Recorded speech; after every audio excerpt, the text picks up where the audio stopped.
Morning. It is 8:58, February 9th, 2011, and this meeting of the Camino Real Regional Mobility Authority Board is now in session. Linda Rowe, Ms. Rowe, any comments today from our... Surprisingly, no. Then nobody signed up this week. Yolanda, thank you for coming and joining us today. Any comments today, Ms.? Thank you. Item 3, adoption of minutes for the meeting of January 20th, 2011. Is there any additions, changes, or deletion, or additions or changes to those minutes? If not, is there a motion to approve? So move. Is there a second? Second. All those in favor? Aye. All those opposed? Minutes are approved. Item 4, discussion and action on the election of the CRRMA officers. As you know, Mr. Adame is our vice chair. Our treasurer is Mr. Marcus, secretary, Ms. Melendez, and our alternate secretary is Dr. Payan. And very much appreciate all your service to the board and respectfully request that you continue to do so. If you would not like to continue, please let me know and we can address that. But subject to anyone having any issues with assuming those duties for another year, I'd like to have a request to renominate all current members, the current slate, for one more year to renew until February 2012. So move. Second. Second? Second. All those in favor? Aye. All those opposed? Okay, we have a new... Just to add a piece, Please. if, it's important that if anybody that's not an officer now wants to come up to that or whatever, or become one, don't be bashful. You're not going to hurt any of our feelings. And some of us have been here since the beginning, so I'll look at Tony and Ralph. It's important that if you guys really want to do something, let us know. You're not going to... Thank you, David. Anytime. Thank you. As a side note, in the backup that Mr. Tejas presented, actually our treasurer and secretary, I believe, do not need to be board members. Is that correct, Mr. Tejas? That's correct, and that was structured that way so that executive director or other staff members could hold those positions should you all desire. So, but thank you. And David, I appreciate you saying that. Rosario and Jim, very much appreciate your assistance on the board. And, Rosario is going to help us today with the new aesthetics meeting going forward. Rosario, thank you for volunteering and helping with that. She'll sit on the review of those meetings with the artist Vicky Scurry as the concepts are being put forth. And Jim, appreciate your service to the board as well, along with all the other board members. So thank you very much. Item 5, discussion and action on a board resolution authorizing staff to finalize, print, and distribute the CRRMA's 2010 annual report in accordance with the recommendations of the CRRMA Planning Committee, including the filing of the 2010 annual report with the City of El Paso. Mr. Tejas. Raymond Tejas, Executive Director. I would mention one thing on item 4 before we move into item number 5. I provided each of you all with a full copy of the bylaws, even though the applicable provisions related to the election of officers of the board is only through pages 6 through 8. I provided the full copy so that each of you all could flip through that. It's been some time since we've reviewed those, and with the recent imposition of term limits by the City Council, it may be time to revisit those again. So if you'll take those with you, I may ask the Governance Committee to meet soon to see if there are any revisions worth pursuing in the bylaws. As I rather breeze through item 4, are there specific things on item 4 that we needed to address or look at? I don't believe so. I don't believe so. The only item that I'm aware of right now, and honestly I haven't gone through the bylaws in some time either, but the only item that I know of now is the inclusion of term limits, which should be included in the bylaws. But that's a very recent development. And what is the term limits? 3? The term limits is a total of 8 years. Oh, 4. That would be 4. Right. 4 terms. Okay. Well, depending upon when the appointments happen, because sometimes you're filling an unexpired term. So total 8 years. Okay. I think what I was going to say, the bylaws have to reflect that new change. That's correct. Terms, right? Yes, sir. We'll convene a committee meeting or something. Excellent. Thank you. So on to item number 5. As you know, the Regional Mobility Authority, all regional mobility authorities throughout the state are required to adopt an annual report each year. And there's statutory provisions which relate to what's required to be included in those annual reports. What we did this year, as we did with the strategic plan, is we took the draft text of the annual report through the Planning Committee. The Planning Committee met on January 31st on the draft text, and each of the board members, as well as obviously the committee members, were provided with the draft text. The committee met on the 31st of January and provided additional requested revisions to me, which were then incorporated by Redline into a revised version, which was then provided to, again, the Planning Committee and also the full board. The intent was that the Planning Committee would meet a second time on this past Monday, February, I guess that was the 7th. Unfortunately, because City Hall was closed and opened late, and there are continuing water pressure issues here at City Hall, the committee was not able to meet. However, I asked that the committee provide their comments to me on the revised annual report version, which 2 comments were provided. So what you have before you now is a clean version of the revised version that came out of the Planning Committee on the 31st, and I would ask then that Ms. Wilgeen address the 2 comments that, or I can do that, the 2 comments that came in specific to the revised version. And those comments, actually, I have those here.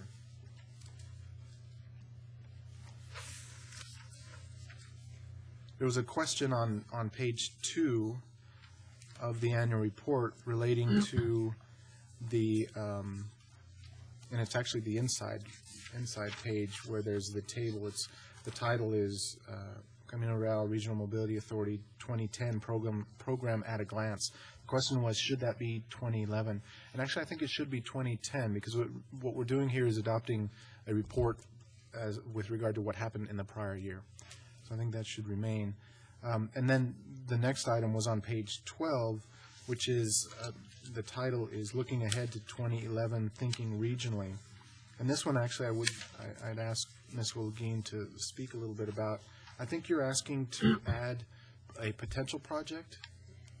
I know that the project has been in discussion, and that is the light rail between El Paso and Juarez, the downtown,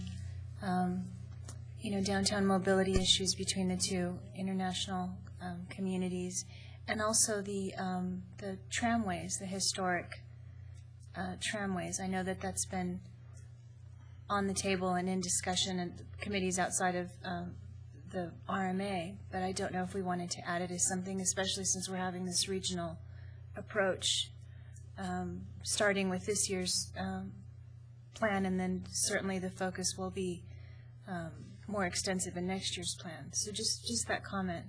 Well, and I would mention that what's in there currently are just the projects that have been pursued by the RMA to date and are certain that will be continued to be pursued by the RMA. Now, what you're talking about is a potential project, and we could certainly add perhaps another paragraph that deals with other potential projects that the RMA is looking at, if the board is interested. I think it's important. This is anecdotal, but I was on the bridge the other night starting at 9:30 on the Juarez side, and I didn't cross over for 2 hours. And I don't go to Juarez that often, but when I do, that's always my experience, and it's incredibly frustrating. It's disheartening, and I think we really need, if we're going to have a regional perspective and a regional approach, we really need to get some sort of commuter light rail or bus system and think about it internationally. Could we, let's see, I have an alternative proposal. Perhaps in the future, Mr. Chairman, we can call a meeting of the Planning Committee where Rosario and Jim also serve and discuss that and other potential projects that have to do with the international crossings, so that by the time we do this is a report document, but there is a planning document, or there is what's the title of the other document that we did? Strategic. The strategic, yeah. And that there we begin to consider those projects. And in the Planning Committee, we can invite the people that you are thinking about that were discussing this particular project to come and tell us about that and whether it's something that the RMA can help. And there, I think we can do that. It's supposed to in the report, you know. Any? I know there's also some other potential light rail projects. I've heard of a project on Oregon Street potentially. That looks like it's gaining some ground as far as feasibility. The RMA was just granted the ability through some revisions through, I believe, the Senate bill to allow us to construct parking garages as needed, providing we can finance those and get the financing in place. So there's other things, and Rosario, I think that's a great idea. I think they probably more belong in somewhat of the strategic plan as opposed to the annual report, and we can kind of detail that out. These particular items, I think, are just the ones that are currently on the horizon. Since we don't have any definitive movement in that particular area, my preference would be we leave them out of the annual report. And I say that because the planning committee had not met at all for the last year and a half or so. This meeting of, I think, January 31st was really the first meeting in quite a while. And but we can do that. So, you know, we can start ramping up for the next couple of issues that you may want to bring up there, and then bring it to the board after we have a concrete proposal in the planning committee. Sounds fine. Okay, well, those are the extent of the comments. So subject to the board's any additional comments, what you have before you then is the proposed 2010 annual report for approval of the board. In terms of timeline, upon your approval today, I will send the final text to our marketing group, and they will begin putting together the final publication, which should be out by mid-March. By state law, we have to have it out by late March. We will have it out by mid-March. And actually, along these lines, I would also ask if the board wants to continue with the smaller format that we use for the strategic plan, or if you're interested in going back to the regular size documents that we normally use. What's the difference in cost? There isn't one, actually. Surprisingly so. I'd say we probably talk to our marketing group and ask them what their opinion is in terms of what gives the best overall presentation and flow and the continuity with the various documents. And if it's okay with the board, we'll kind of let the marketing group decide that. Sure. I can do that. The one thing that I would note is that we may be stuck with the larger format because of the fact that the annual report includes the annual audit. So those are essentially almost photocopied into the report, so we may need larger. But I thought I'd bring it up. So subject to your comments, I would request an approval of this text. Any questions? No, now, the logistics, the planning committee's already approved this? Yes, sir. Well, and again, the planning committee the intention was to have two meetings. They've approved this version, and then the two comments we just discussed. Is for us to approve this? Because the way our bylaws work, it's got to come from them, right? It's a recommendation. No, it actually doesn't have to. We're trying to incorporate more items running through the individual committees as time progresses, but it's not required to, no. And in fact, a recommendation was not developed because they were waiting for the second meeting. We did have a broad discussion on the 31st of January, and unless Rosario and Jim, I think Scott couldn't make it to that meeting, but we made quite a few changes to it, and some ideas and things like that, and then Raymond gave us the opportunity to come back by email with any others, and Rosario was the only member that sent two comments, and so as far as the planning committee, 95% of what we're going to add to it was added on that January 31st meeting, with the exception of these two comments we just discussed. Subject to that, is there a motion to authorize the staff to finalize, print, and distribute the CRRMA's 2010 annual report? So moved. Second? Second. All those in favor? Aye. All those opposed? Motion's approved. Item number 6, discussion and action on the upcoming 2011 Texas Department of Transportation call for project deadline relative to the pass-through financing program. Mr. Tejas? Yes, this one is more of a briefing to provide you all with a heads up in terms of a project that may be before you before too long. As you all may know, the Texas Department of Transportation each year has what's referred to as a call for projects for their pass-through program. And each year the department allocates between $250 and $300 million to projects, and then basically calls for projects from the throughout the state. Projects are submitted by public entities and private entities, and those projects are essentially what you're doing is you're asking TxDOT for a certain amount of pass-through financing to complete your project. This year's call for project was issued on December 31st of 2010 and closes on March 1st of this year. And they have approximately $250 million in which they could allocate to eligible projects. The RMA to date had not intended to submit, or I should say, there were no real eligible projects that the RMA could submit because of the rules that govern the pass-through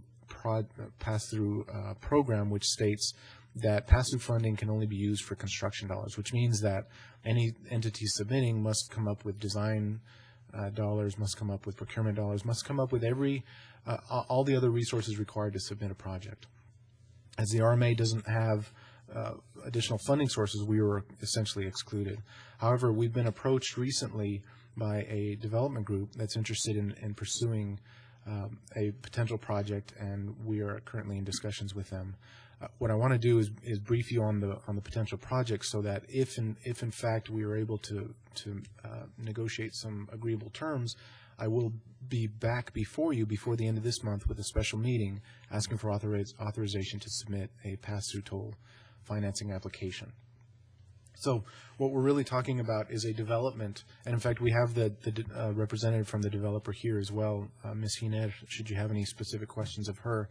But I thought that I would go very briefly through the potential projects so that you know what could be coming. And I believe you should have on your screen the map of the project. And really, we're talking about one project that could be done in phases. What you have before you, hopefully on your screen, if not, if IT could bring up that first slide. What you see before you then is... Hold on a second, Ryan. That's Executive Center in the blue. That's kind of hard to read. That's right. So what they're looking at doing is bringing in that new connection basically from Mesa down to I-10 and then putting new ways to access I-10 east and westbound. So basically, you're going to have a connection to I-10 between Executive and Sunland Park, closer, obviously, to the Executive Center, somewhere over by Castellano in that neighborhood. Not quite that far. So Is that the green line? Yes, sir. So what you see before you then on the right is Executive Center, and you can barely make out the letters there. That's Executive Center. The green line is the new connection that would connect Mesa to I-10. And what this proposal would be is the addition of frontage lanes, essentially from Executive heading west up to the new connection at Mesa Park, and including an overpass there at Mesa Park. So that's the initial proposal. So the RMA could be involved in any number of ways. What seems most likely would be a situation similar to the Interloop project, where the RMA essentially provides the financing and is involved loosely with the selection of the developer and that sort of thing. So there's some sort of an option there. In discussion with the developer on this project, the concept has come up, and if we could go to the next slide, the concept has come up to actually expand the project. What you see here again in blue is Executive, in green is the extension of Mesa Park. The expanded project would be the extension of frontage from Executive all the way to Sunland Park. that will be everything in red. Correct. That's correct.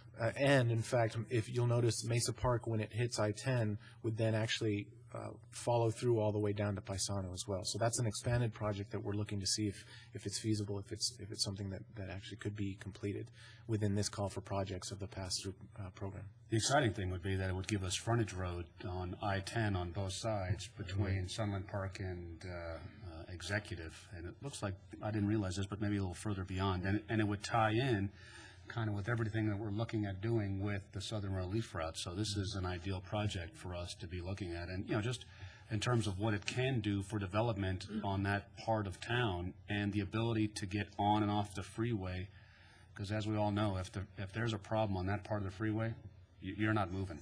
It's a mess. So this is a very exciting project. It's fun to look at. It's fun to envision kind of getting this project off and what it'll do for retail, what it'll do for residential in terms of opening that up on the west side of town, right near the heart of downtown.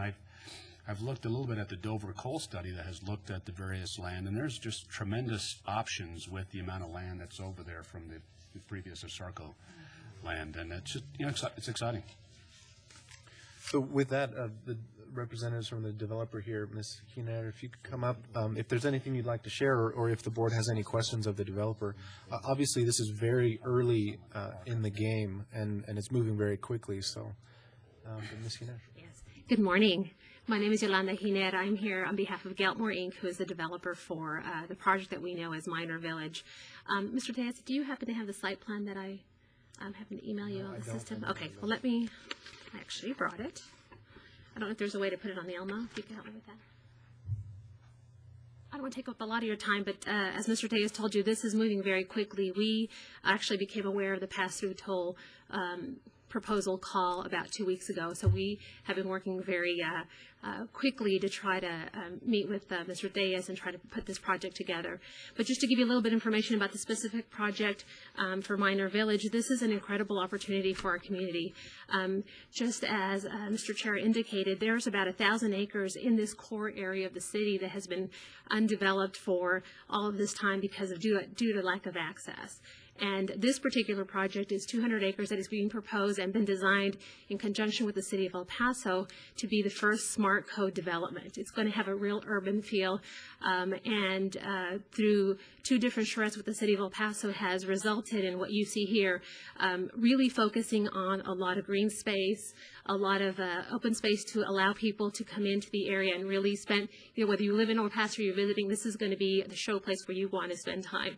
The impact, just from what Scott, you mentioned, is we're proposing 1 million square feet of retail and entertainment just in these 2 acres, 2 hotels, 250,000 square feet of office space, and over 1,200 new residential units.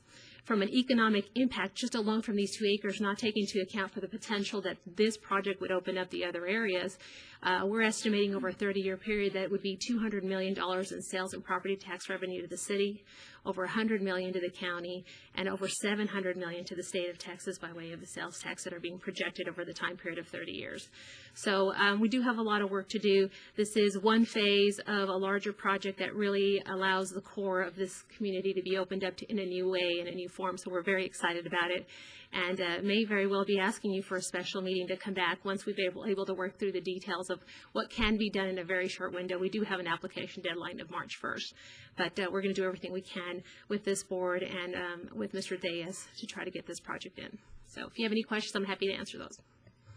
Where is this located exactly? This is the basically Asarco property? Yeah, it is basically. Do you know where Jackson's is on Mesa and Castellano? Okay, it is right beneath that. There is a street that's also called used to be called Jack Duncan. That's basically a stub out, and it ends at right by some complex of apartments that are there, maybe of offices. That is actually scheduled in the MTP to go through and connect to the freeway and go down to Paisano. So it's basically in that area. Isn't there an arroyo right there? Yeah, this project, these 2 acres have not been developed for a lot of reasons. One is access, but also a lot of the stormwater that has been discharged over the mountain has created some very serious erosion on this lot. So there's going to be a lot of dirt work involved to get the site ready. The developer is very aware of that, and a lot of the planning of the site plan that you see here, the green space around that, is basically a lot of the arroyos are going to be kept in their natural state to the extent that they can and used as linear parks. So that the water, there's so much water coming through, is actually going to be collected on the site, and we're going to try to use it as some type of aesthetic or recreational feature on the project. So. And it's calculated that if we have another 2006, it's not going to flood the area and then become a problem there? This project is actually going to fix a lot of the problems that exist today. Today, this site is taking in about 5,000 CFS as a stormwater. This project is projecting to actually take that water and do something constructive with it by slowing it down, by ponding it, and safely conveying it down to Paisano. What's happening right now is it's going through this property, causing a lot of erosion, but then also flooding at Executive and Paisano.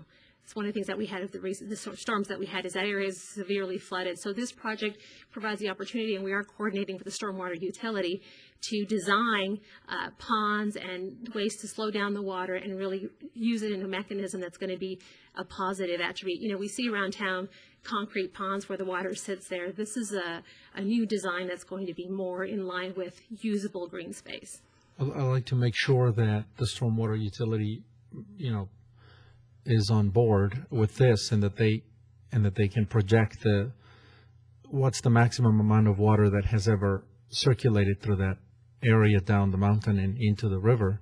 Because there's probably a reason why that area has been like that. And I mean, it looks like an arroyo. It's fairly eroded. I think the biggest reason, Dr. Payan, is always, I mean, it's just very challenging in terms of the amount of work you have to do to get the property done. But, you know, kind of some things that I've heard is, you know, when you come up with a plan to properly move that water, it's going to, you know, there is no plan. It all gets dumped into that area, and it causes a problem. It sounds like, you know, I'm sure the city will review this extensively along with El Paso Water. That it sounds like this will actually improve a lot of that, the way that water's moved. I agree with that, except that we have March 1st, so we have 20 days to get this lined up? Well, but remember, That for the application, I guess, right?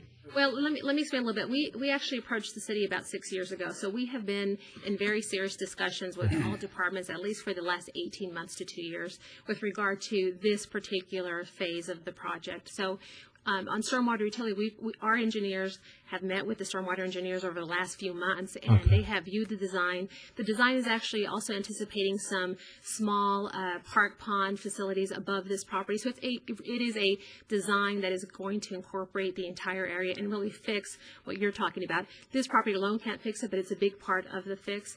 And so the design is really in conjunction with the stormwater utility and the city of El Paso, and has had some time to really vet out. It'll be an interesting debate, because I'm all for re-densification of the city and use, instead of sprawl out, use the open spaces. That is a plus. On the other hand, is that area. I mean, it's got to be really well done. Well, all we're really going to do is look at trying to build the infrastructure, get the road built. Right. I mean, we're still. That's true. That's all. We're not going to develop the So, area. one thing I've heard, though, is they're looking at including hike and bike trails all the way to UTEP. Is that correct? Yeah, actually further than that, we have also coordinated with the property owner to, I guess it would be considered the north, which is Montecillo's would developed. And so the hike and bike trails that you see on the site plan actually connect to the Montecillo hike and bike trails. Additionally, we've identified a hike and bike trail that can connect from this property to UTEP property, and are also working with the city of El Paso to do that. It would go through some small roads, and to some extent it's El Paso Electric right away that we're proposing. But we really want to create a situation where this property then connects to UTEP, which then connects to downtown and is in line with the city's smart code and urban development. I tell you, it looks like, you know, the idea looks very, very dynamic, and it looks like an incredible asset for the community. I think it's going to good be. luck on getting this. Thank you. Thank you. We appreciate your support and your kind words, and look forward to visiting you shortly along with Mr. Tejas. Real quickly, just for the record, this is a pass-through financing, so for the community, it's revenue neutral, right? that's correct. There aren't going to be tolls imposed on any of these infrastructure, correct? That's correct. What we're looking to do is submit an application for pass-through financing, which would not result in tolls. We would need to issue a bond to pay for the work, and then we'd have the pass-through financing basically to pay the proceeds or pay down the debt. That's correct. So I asked Raymond why we just couldn't borrow money from the SIB and pay for it through with the pass-through. That seemed like a very easy way to do it, but unfortunately you can't borrow money from TxDOT and pay it back with money from TxDOT. Yes. Certain rules against Not that. yet. But it seemed like a very easy way to make it happen. Now, so we're talking about going this. Looking at the map we got now, I assume the northern part is Mesa. Let me see. The top part. The top part is going to be I-10. Oh, I-10. Mesa's on the other end. Right. Mesa's on the other end, and then to your right is going to be the extension of Mesa Park. Going to I-10, and then you're going to continue go from there all the way to the border highway. Right. The larger proposal is this would Phases. connect to Paisano. But what we're looking at now between now and March 1st is just from Mesa to I-10? Well, that's what we're discussing right now. We're not certain. And of If we course- can figure out a way to pursue the larger project, we'd love to do that. But if not, we may have to pull it back and just do the frontage through, Frontage and the main road all the way down Do I-10. we have we have an estimate, don't we, for kind of what this initial project would be without expanding it further? well, the RMA has not done any work on it to date, so we don't. Yeah, we do have a projection, and we actually have had TxDOT give us an estimate. The estimate of the developer is about 16 million. TxDOT's estimate is about 20 million. I believe that since we're going to be involved with the road construction and the development is yours, the areas, the neighborhoods and things like that, we should probably apply for the entire thing down to the river. I mean, to me, it makes sense. If there is time, it makes sense because all you're doing is postponing it, the other half, and then it'll be more expensive in the future. So, and if you're going to issue a bond for 20 million or a bond for 30 million or 35, it may not make a difference. Just TxDOT. It would be great if we were able to do that, but I mean, I don't know what those other numbers are, but I can imagine when all of a sudden we look at adding frontage roads and going all the way down to Paisano, I'm sure it's going to be a multiple of the first number, a rather large multiple of the first number. So Plus you'd have different landowners on the other side also. That's right. But one of the issues that may trip us up in pursuit of the larger project is the fact that the pass-through program, again, only provides funding for construction. So design, right-of-way, environmental, all of those other items you have to complete has to be outside of the pass-through. What's on the west of I-10? West of That's a mountain. That's a mountain right there. It's the water treatment plant, and then yes, it's also CMEX and it's Rio Grande Materials. Paisano. right there, Yes. and then a hill right there. Yes. Yeah. I mean, we have identified all the owners along this corridor and have been working on that as well. But it's also the option, and Remy and I are still talking about this, a larger project in phases, perhaps. There's just still a lot of work to do. We've only known about this for 2 weeks, and we only have 2.5 weeks to submit something. So we're going to do the best that we can to help you do what you need to be doing. But it is a very short window. But we have been working for 2 weeks very furiously to figure this out. And Raymond, real quickly, can you tell us who the developers are? The developers for this particular project, Geltmore Inc. is a developer out of Albuquerque, and he has developed smart code developments throughout New Mexico and other cities. He has a team that he's brought together that involve different people. One of them is Pat Bryan, who serves as a consultant to various cities on smart code and new urbanism. So, as I mentioned, we have been working with them for 6 years now and approached the city 6 years. So it's been a project that has really taken some time to move forward, but we're really excited. And we had originally come to the city with the proposal of his proposal was, look at this hole in the middle of El Paso. Why isn't somebody doing something with this? And he calls it the pass. This is the pass. This is the way you have to get through from New Mexico to Mexico, and this is an incredible opportunity for this community. So it's very exciting to see it gain some interest and hopefully come to fruition. So with that, I'm not requesting any action. I just wanted to brief the board so that if, in fact, we have to call a special meeting, you'll know what we're meeting about. So hopefully we'll have a meeting very soon on this item. So no action from the board on this item. Thank you, Linda. Thank you. Raymond, what has the pass-through toll program typically been in years past? This year it's 250 to 300 million. Do you know what the numbers have been traditionally in years past on the call for projects? My understanding is it's generally 300 million. So this year is right in line with previous years. Yes, sir. Okay. And just as an aside, I've heard a number, and maybe Pete can help us out. The design costs typically are anywhere between 6 to 8% of total project costs. Is that correct, Pete? So all of a sudden, when you start looking at design costs, and then you start looking at procurement costs, which are another component, then you start looking at right-of-way costs. I mean, and all the pass-through component is really going to do is hard construction dollars. There's a lot of other potential money that needs to come to the table. So when we're looking at using pass-through funds, correct? That's correct. And actually, I would make one other distinction. This Regional Mobility Authority is very used to using the pass-through program. However, we've historically done it very differently. TxDOT has the call for projects, which is usually $250 to $300 million worth of funding available. However, this RMA, what we've done through the Comprehensive Mobility Plan in particular, is we actually use our allotted, what's referred to as Category 2 funding from TxDOT, which is essentially the funds that are dedicated to each community. We've used our projected funds over the future through the pass-through style. So in other words, we're pulling the money that is going to come to this community through the Category 2 funds in the pass-through using the pass-through mechanism, as opposed to going through the call for projects. So this is a little bit unique. We're somewhat used to the pass-through mechanism, just not going through the actual call for projects. So it's a little bit unique. What are the priorities that they're looking for this particular type of funding? I mean, are there special likes that they have or dislikes as far as projects for the special funding here? Well, they have established a list of requirements for this call for projects, and I'll provide that to the board. It's a list of, I think, maybe 10, 12, 15 items. So I'll provide that to the board so that you all are aware of what they're looking for.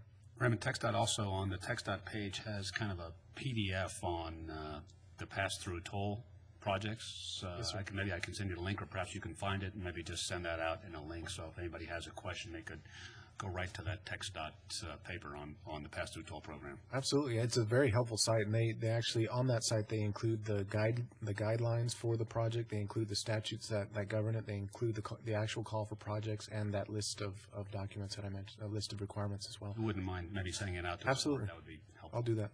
Now, what about let me just ask you one more question.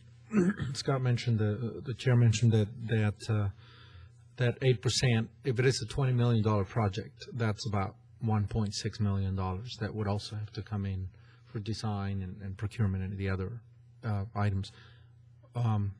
We'd have to come up with that from somewhere else, or?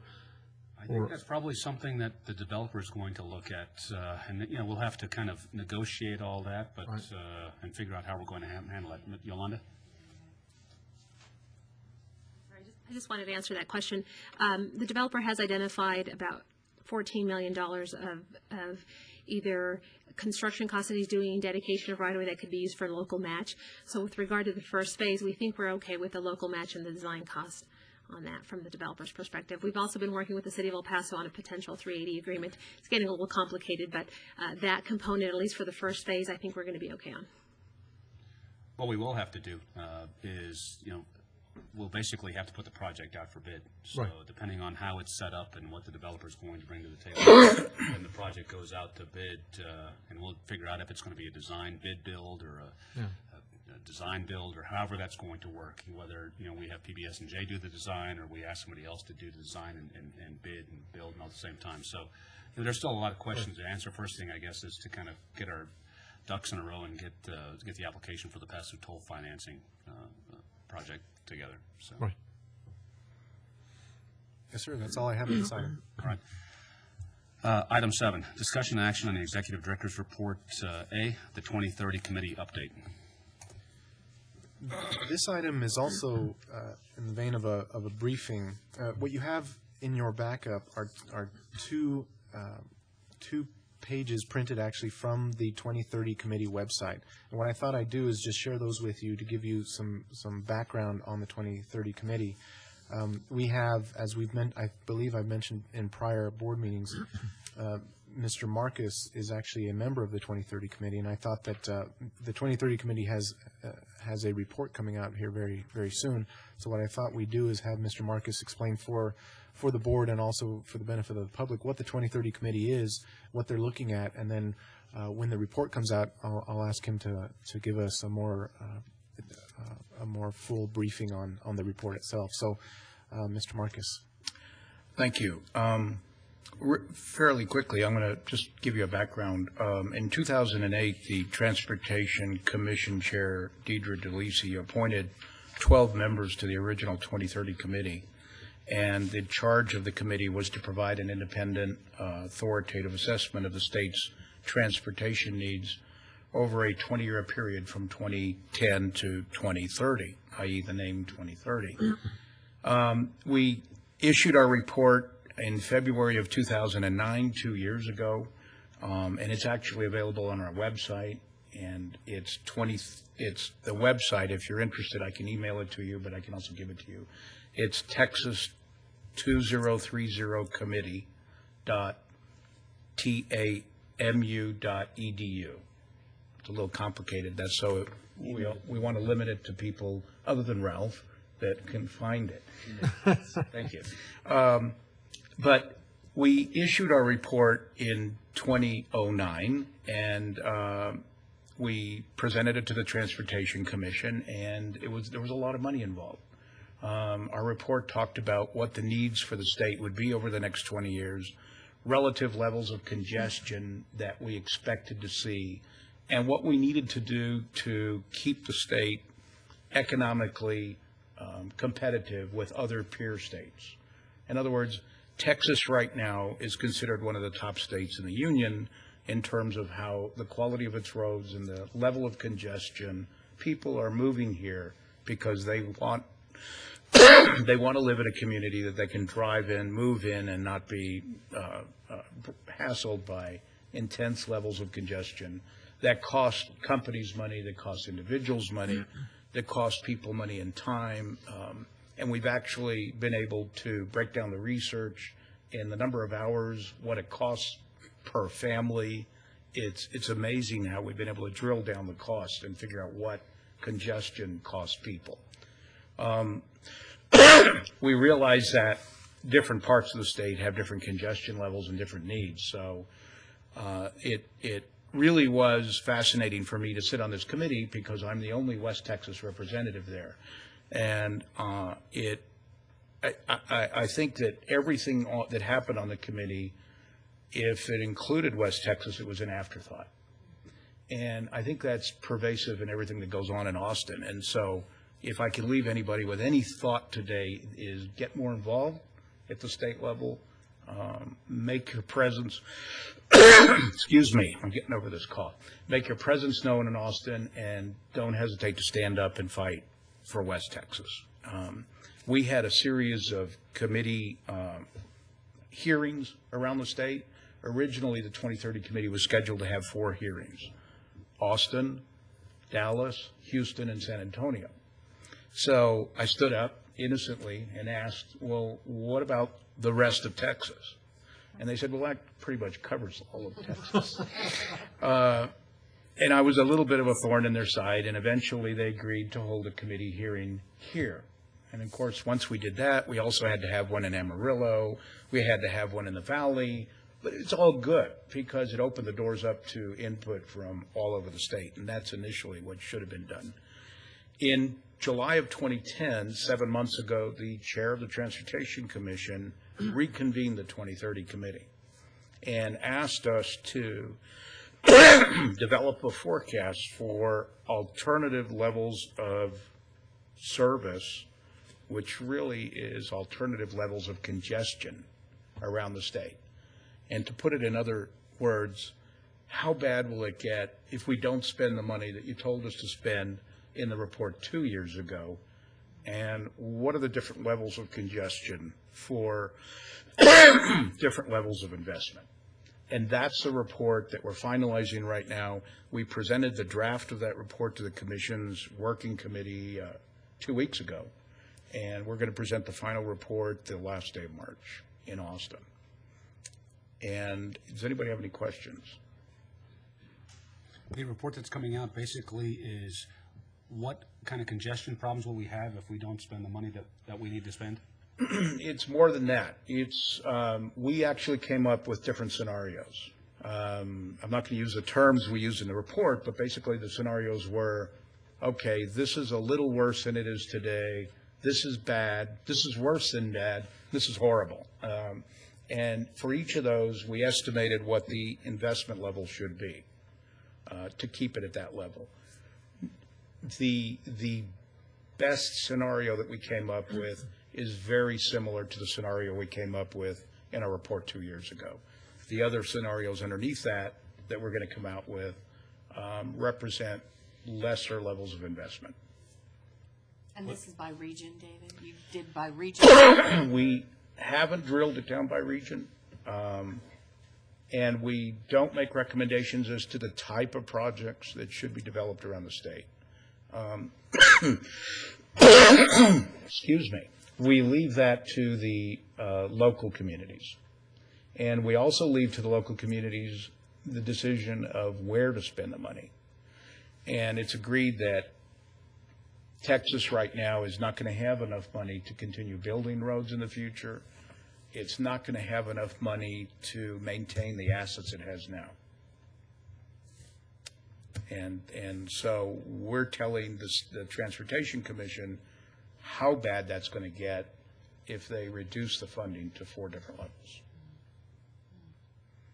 And understand with the state's budget deficit that it's looking at today and the concerns, it's a part of the budget that nobody really wants to look at. And in the past, transportation has always brought in enough money to fund projects and to fund maintenance, and the state has actually pulled money out of transportation and redistributed to other budgets around the state.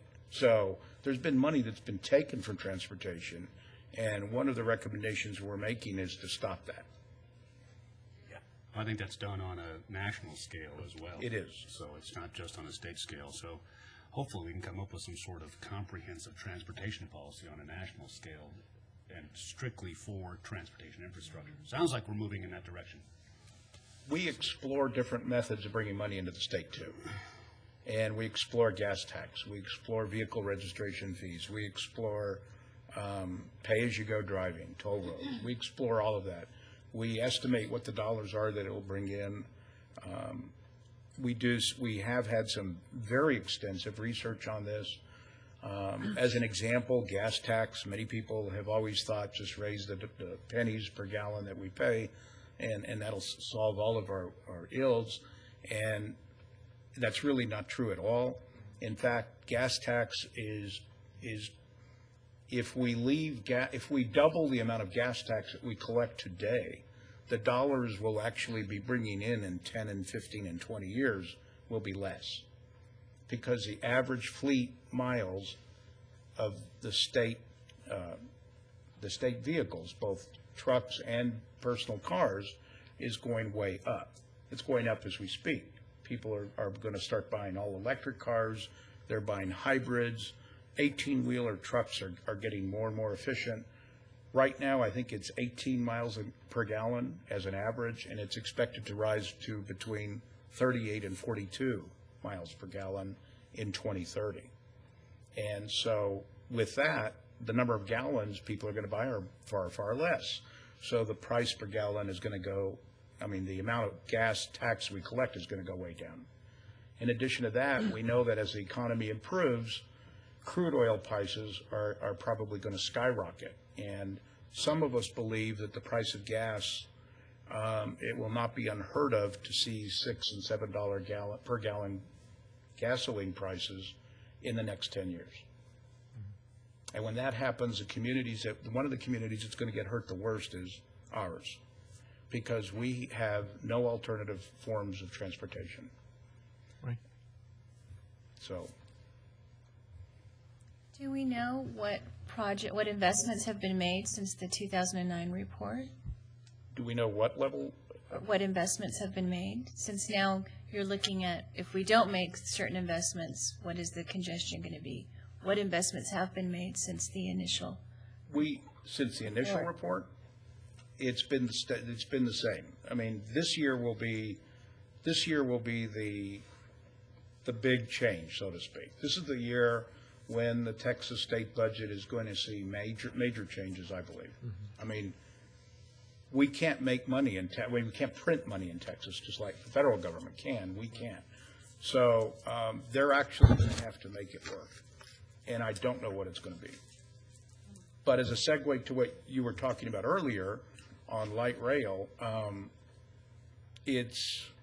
there is one community in Texas that has an extensive light rail system. It's Dallas, Dallas Area Rapid Transit. And it's an amazing system. Light rail in today's dollars is probably something that's way too expensive for El Paso to build. However, bus rapid transit, which I know the council is looking at, is very reasonable, very easy to build, and very quick to build, a system like that. And it very closely resembles light rail. But an extensive BRT system is, we could build it in less than 10 years. Without that, we become so much less economically competitive with our peer cities that it's hard for a city like El Paso to move forward.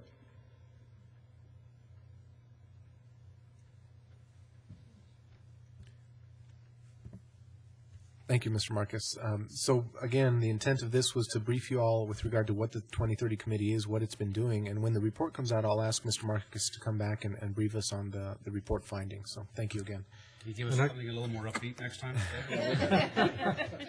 I will, what I'm going to do is we'll have our final report out in about 30 days, and we're issuing it to we're presenting it to the State Transportation Commission, but I'll email everybody a copy of the executive summary of the report. And actually, I just want to, well, first of all, thank you and for being involved in that. And I want to say that in the annual report, we actually added a section, if you recall, because we thought that the merits of board members who are actually involved beyond the work within the committee should be highlighted. And I think that we ended up adding 3 items, I think, on page, I don't know, Raymond, where it is, but it's somewhere in there, and it highlights in a small paragraph your involvement in the 2030 committee, as well as a couple of other things, I guess. But, yeah. It was interesting. I just read an article about fuel taxes, and I think it's 18 cents on gasoline and 24 cents on diesel. It hasn't changed in, I think, since the 90s, I believe, is the last time. And I saw an article that basically stated that it should be indexed to both inflation and vehicle miles traveled, and then you can have an ability to adjust it. But one of the things that's suggested is, which makes perfect sense, is it's a no-brainer in terms of implementation or ability to collect. You've already got this system in place. If you try to put some sort of vehicle miles traveled program in place, then you have to have vehicles and a different collection system. And so, we already have a system that's working. Hopefully, there's some sort of tweaks to that system. The truckload industry, from what I've read, burns about 750 million gallons of diesel a month. It's a lot of diesel. 10 cents a gallon, $75 million going into the federal coffers. You're talking some big bucks without. And from my side, and I'm speaking personally, and for the industry itself, the industry on my side has always been, has looked favorably on doing that, as long as the money doesn't go to Washington and then go into some black hole that doesn't go to transportation infrastructure. So that's just an aside. Hopefully, we come up with some sort of national comprehensive highway infrastructure program that goes directly towards infrastructure, because that creates jobs, that puts people to work, that makes us competitive. So. Anyways, just my 2 cents. 7B, the El Paso Metropolitan Planning Organization training. Mr. Tejas? Yes, the Metropolitan Planning Organization's Executive Director, Roy Gilliard, actually is required to provide essentially orientation training to each of its new board members once they come on board. And as you know, with the recent elections, we've had new members join the Metropolitan Planning Organization. So several training sessions have occurred recently, and I think there's one left to come.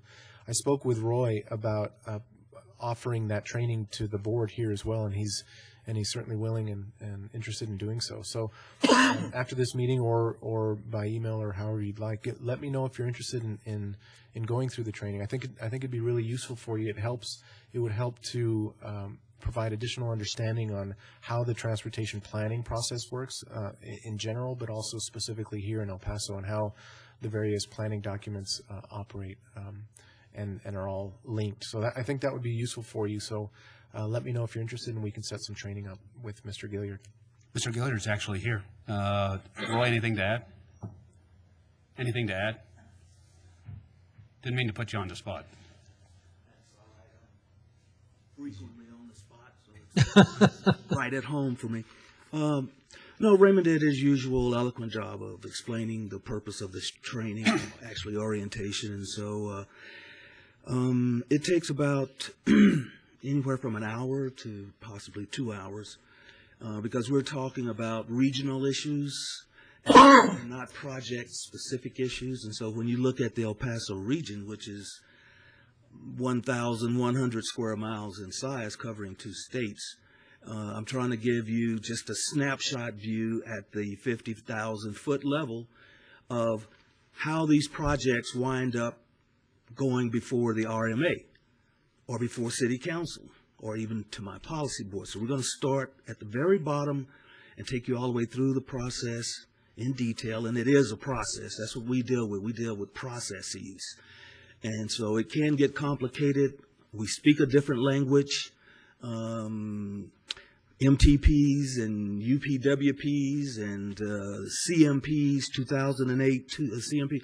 And so it's hard for the first timer to get a grasp of the detail that we have to deal with. From the federal level, whole different set of regulations. The state level, you have another set of regulations. Then there's the local climate, what's happening politically. So I would love to have a policy board this size. There's 7 of you, and my policy board is 29 members. 22 are elected officials. And so when Mr. Marcus was mentioning, someone was mentioning the price of gas. Let's index it. You know, that really sounds easy, but it hasn't been indexed since about 1993. And it's usually politics, okay? Because ultimately that's going to translate into a tax, and no one that's running for office wants to be, especially in this political climate, associated with increasing a tax. But back to the training, I'm looking forward to it. But in closing, I'd like to also kind of mention and agree with what David Marcus was talking about at the beginning of his presentation about El Paso being isolated. El Paso, you need to step up to the plate and demand not only respect, but your share at the table. And I've been in this business now for over 10 years, and I know exactly what he means. I've been in meetings where I've looked at state maps that deal with, let's say, commuter rail, okay? And you see the lines indicating where the tracks will be, and they all go between Dallas, Houston, San Antonio, and Austin. Never 600 miles out west to El Paso. And so I made that acknowledgement to some key people at the state level, and TxDOT changed that map to show possibly commuter rail coming all the way to El Paso. So it is a challenge, and I think sometimes the rest of the state forgets we're out here. But I can truthfully say that within the last 10 years, El Paso has made major strides to be seated at the table, and along with the Houstons, the Dallases, and San Antonios like never before. Okay, they know we're out here now. Okay, thanks to people being appointed to statewide boards like Mr. Marcus and others, we're getting the attention of the state. Especially with our political structure that's in Austin now.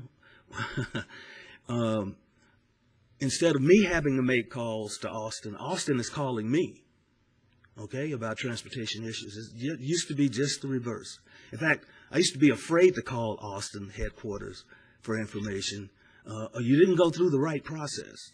Or you should have gone through so-and-so before calling me. No, not anymore. You call me, okay?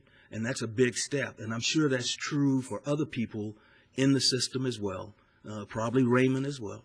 So we're making great strides, but looking forward to the opportunity to sit down with you as a group and have some discussions about regional transportation issues. How many training sessions are there left?